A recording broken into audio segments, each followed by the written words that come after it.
那我们设计这一个手机课程的这个初衷呢，就是希望我们老人家在现在就科技日新月异的这一个时代里面，能追上我们时代的脚步。就是世界是很精彩的，我们老年人不学的话，就什么都不会。我们不去学习，不断的学习，我们就不能适应社会的发展。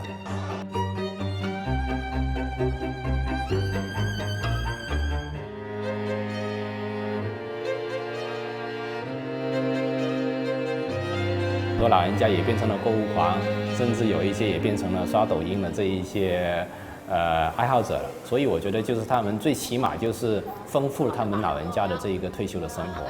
去结合我们社会的力量和各种资源，来帮助他们营造一个老年人的一个友好的社会环境吧。